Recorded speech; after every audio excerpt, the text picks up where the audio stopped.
Today, I'm going to teach you about one of my most favorite artists. His name is Vincent van Gogh, and this is my computer case, and I have the Starry Night on shoes, earrings, bracelets, clothes, mouse pads. I have Starry Night everything. I just love the Starry Night. So we're going to be drawing our own landscape, and we're going to demonstrate proportion using pumpkins on the landscape and this big tree.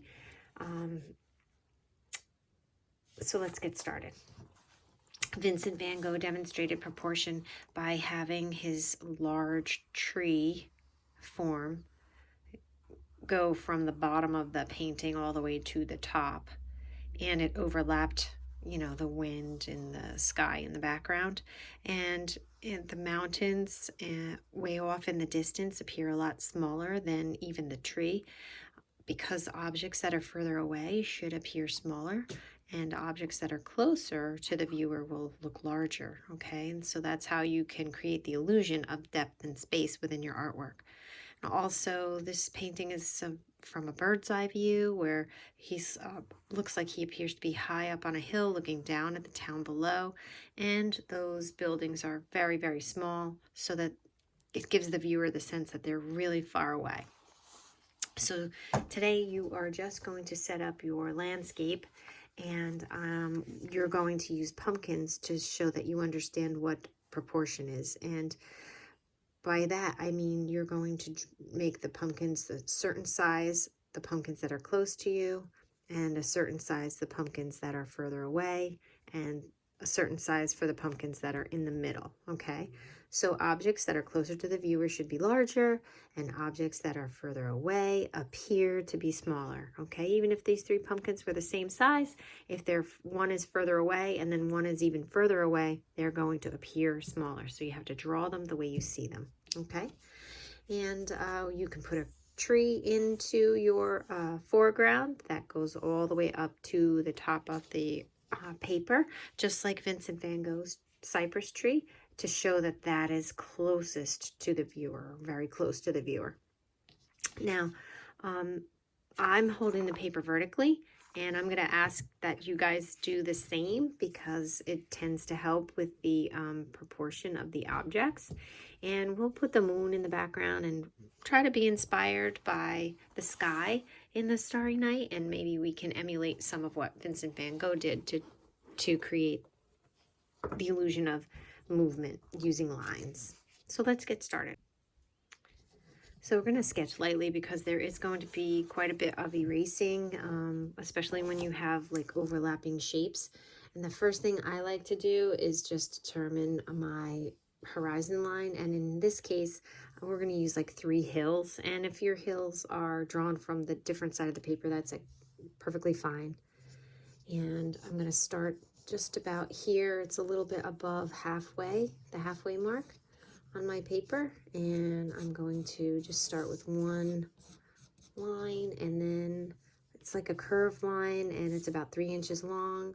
And now I'm going to throw in another curved line over here that kind of just comes up slightly and then kind of goes down just horizontally. It doesn't go down like I'm not trying to draw a volcano.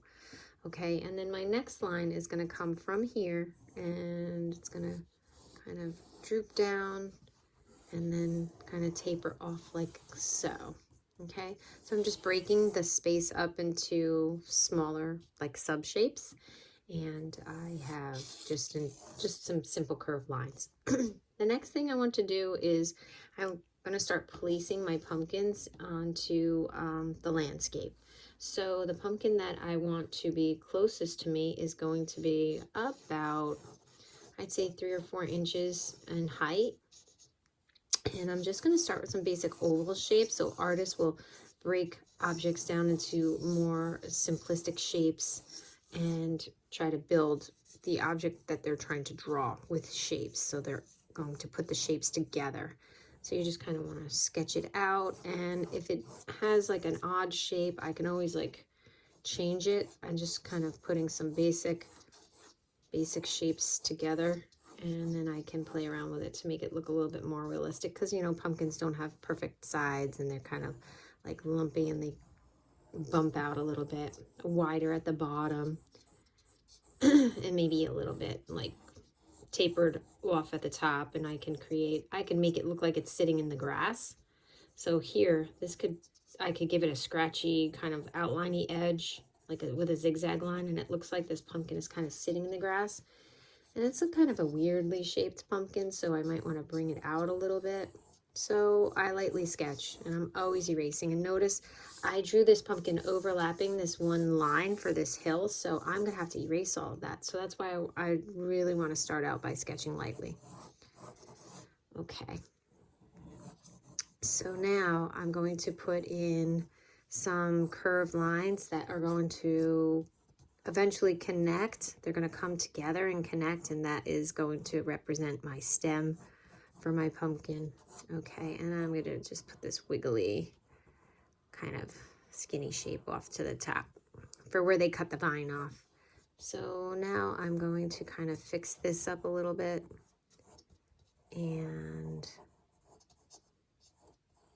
come around, and then I'm going to erase what I don't want. So right away, I just take this big pink eraser and I just start to erase the lines I don't want. And so far I have what looks like a pumpkin. I'll lighten that up, get rid of all of my eraser shavings so that I can continue sketching. And then I just want to kind of draw this out. And I can put some contour lines on the stem. And we can add more textures like when we add color. So right now I have a pumpkin, nice big pumpkin in the foreground. And I just put these curved contour lines back in to kind of follow those ridges in the pumpkin. Okay, this follows the curved shape of the pumpkin. And there you go. So there's one pumpkin sketched out, and now I want to put another one somewhere back behind. I could have it so that this is overlapping it, but what I want to do is I want to make sure it's at least no larger than half the size. So I'm going to kind of eyeball half the size. I'm going to put that pumpkin over here. And again, I like to start in the center with just like an oval. I don't want to make the same shape, so I want it to be at least half the size, so it should be a little bit bigger. And just kind of build out my sides with curved lines.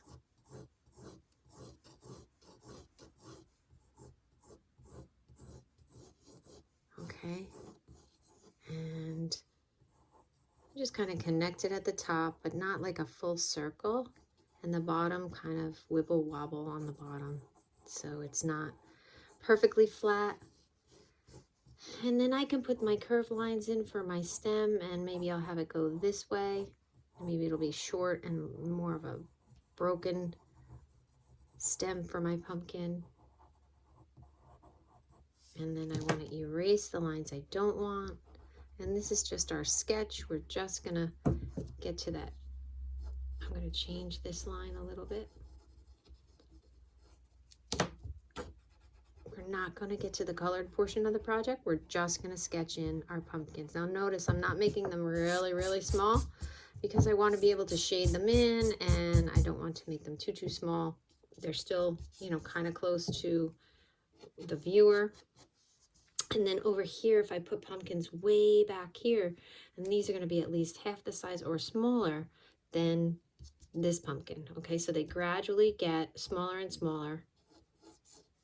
Okay, they're gradually getting smaller and smaller as they are moving further away from the viewer. I could put one here.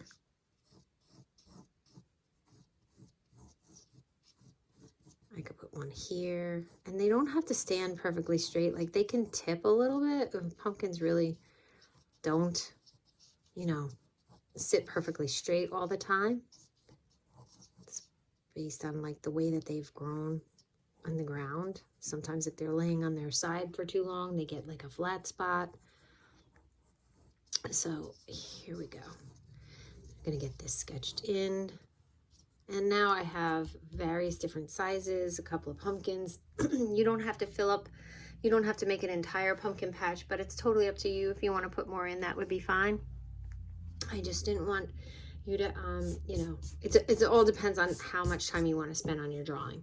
So right now, this is just like a rough sketch. We're just kind of getting our proportions down, making sure that the pumpkins look like they're getting smaller and smaller as they move away from us.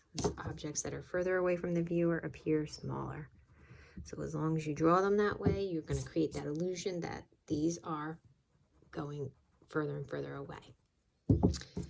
Now, the next thing I would do is I want to start to sketch in like a curving line for my tree. And I want to make a creepy tree that has kind of a large tree trunk. And I want to make it so that part of the roots are kind of above the ground. And I want to have one root that's back here and then another one that kind of comes from here and is more, you know, closer to the foreground. And I kind of made them look like creepy, like claws. The roots growing into the ground. I kind of want to give this a creepy holiday, Halloween-y feel. It's that time of the year.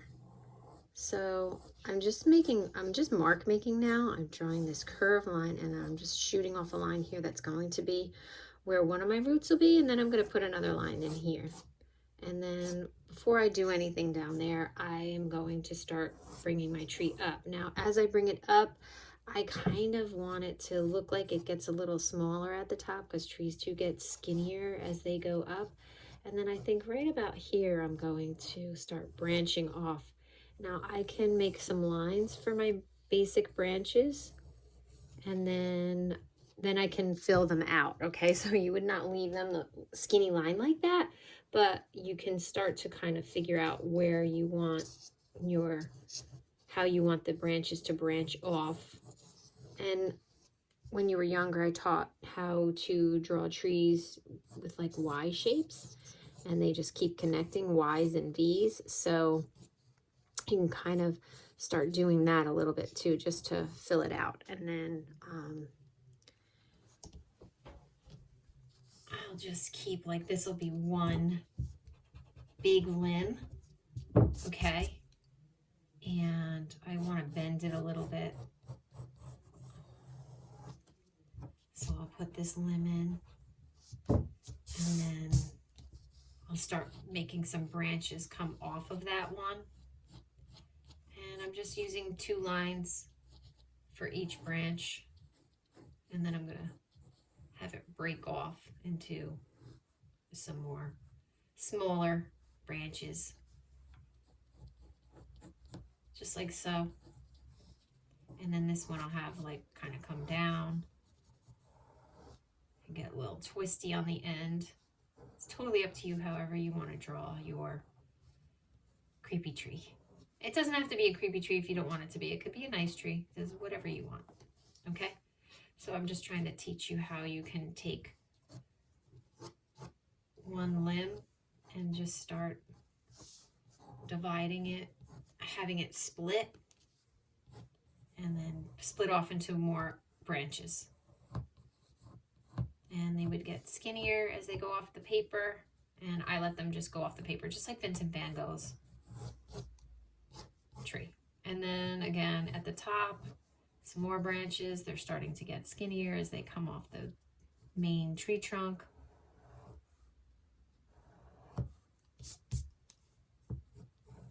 And just keep going, and you can always, like I had another line here, look, I can just have that one go that way, and then I can just erase this line so it looks like it's growing out of this tree, out of this limb rather. Okay, so you just keep playing around with it until you get it to the way you like it. All right, now this overlaps the hill, so I'm going to just fix my paper. Sorry about that. Sometimes it's tough to get those eraser shavings off of your paper, so you might want to tap it out. And then there you have it. You have a basic landscape with the tree and 4 pumpkins that are getting smaller as they go off into the distance. And now I think I'm going to just put a circle. So for a moon, my moon will be right here, but I'm going to draw a crescent inside of it. So I did concentric circles here. So I just keep drawing circles and circles, and I just kind of use my pinky as a guide, and I just keep going around and around until I get a shape that I like, and then I'm going to come inside and I'm going to put a crescent inside of there. And that's going to be my moon. Swirling lines around my moon, just like Vincent van Gogh. And now I'm going to start putting my roots, and they mimic the ends of my tree branches. Okay, so my tree branches can be kind of wiggly and a little kind of gnarly looking, and I'm going to do the same thing with my roots. I can't wait to see what you create. Okay, and I just kind of curve them down. They're kind of like claws or little fingers going right into the ground. And then on this one, I'll do the same thing. They'll be a little bigger. And I can draw contour lines on them to make them look really kind of round, because their tubular roots are, you know, kind of round, like tree branches, okay? Just like the branches on the tree. We'll get into the texture on the branches in our next video. For right now, I just want to try to get your landscape sketched out and show you how to draw the tree and create some of these contour lines to make like the tree look like there's a lot of texture and bumps. So here we have some lines to create the texture of the tree bark, and we're still kind of like embedding the roots into the ground. And then this section, you know, is behind this one. So I can kind of bring this in a little bit more too. So I'm always making adjustments, playing around with it, and I'll just keep at it until I like it. So you should do the same thing with yours. So if your tree's like, you know, not exactly the way you want it to be, you just keep playing around with it until you get it to do what you want it to. Okay, so that's all part of sketching. So there's a lot of like erasing and playing around with it, you know, just to get it so that you're happy with it. Okay, and then what we'll do is, you don't have to sketch this in now because we'll probably do it with, you know, colored pencil or oil pastels. We're gonna kind of swirl around and bring some of that wind, draw the lines to make it look like the direction that the wind is kind of blowing in. So we'll really make this like a nice cold October evening with the moon shining and the wind blowing around. Okay, so that's it for today. That's going to be the first part of our Starry Night pumpkins on the In Perspective project. And if you can get this far, then part 2, we will start adding our more contour lines for texture and the color. Okay, so I hope you enjoyed sketching out your landscape, and I can't wait to see what you've created. So I'll say goodbye to Vincent van Gogh for now, and I can't wait to see what you make. Have a nice night.